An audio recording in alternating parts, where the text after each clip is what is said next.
അഭിനയിച്ചു എന്ന് അത്ഭുതപ്പെട്ടു എന്നുള്ള രീതിയിലൊക്കെ പറഞ്ഞു. അപ്പൊ അതൊക്കെ കേട്ടപ്പോ അന്നേരം എന്താ തോന്നിയത്? അതേപോലെ സിനിമയിലെ ഡയാനയുടെ കഥാപാത്രം സത്യം പറഞ്ഞാൽ അങ്ങനെ പറയണമെന്ന് ഞാൻ ഒരു നിമിഷം ചിന്തിച്ചു. അങ്ങനെയല്ല, എന്റെ ക്യാരക്ടറിന്റെ പേര് ധന്യ രമേശൻ എന്നാണ്.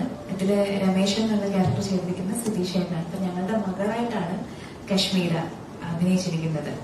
അപ്പൊ എനിക്ക് പൊതുവെ അമ്മ റോൾസ്, ഇതുപോലുള്ള അമ്മ റോൾസ് ചെയ്യാൻ ഇഷ്ടമുള്ള ഒരാളാണ്. പിന്നെ ഈ ക്യാരക്ടർ കുറച്ച് ഒരു മിഡിൽ ക്ലാസ് ഭാര്യയാണെങ്കിൽ കൂടി, എന്താ അമ്മയാണെങ്കിൽ കൂടി കുറച്ച് അംബീഷ്യസ് ആയിട്ടുള്ള, അല്ലെങ്കിൽ എന്റെ മകള് എല്ലാ രീതിയിലും സ്കൂളില് കൾച്ചറൽ ആക്ടിവിറ്റീസിലായിക്കോട്ടെ, പഠിത്തത്തിലായിക്കോട്ടെ മുന്നോട്ട് വരണം എന്നൊക്കെ അമിതമായി ആഗ്രഹിക്കുന്ന, അതിനുവേണ്ടി മോളെ ഇങ്ങനെ ഭർത്താവിനോടൊക്കെ പറഞ്ഞോ മോളുടെ കാര്യത്തിൽ കൂടുതൽ ശ്രദ്ധിക്കുമ്പോൾ പറഞ്ഞൊരു പുഷ് കൊടുക്കുന്ന ഒരു ക്യാരക്ടറാണ്.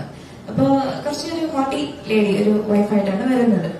അപ്പൊ അതായിരിക്കും സാറ് പറഞ്ഞത്. പക്ഷെ പറഞ്ഞതുപോലെ എന്നെ ക്യാരക്ടർ ഏറ്റവും നന്നായിട്ട് അവതരിപ്പിക്കാനായിട്ട് തീർച്ചയായിട്ടും ഡയറക്ടേഴ്സിന്റെ ഒരു വലിയൊരു മാർഗനിർദ്ദേശം എനിക്കൊരു ഹെൽപ്പ് ഉണ്ടായിരുന്നു. ചീഫ് അസിസ്റ്റന്റ് രാഹുലിനൊക്കെ ഒത്തിരി ഹെൽപ്പ് ചെയ്തിട്ടുണ്ട്.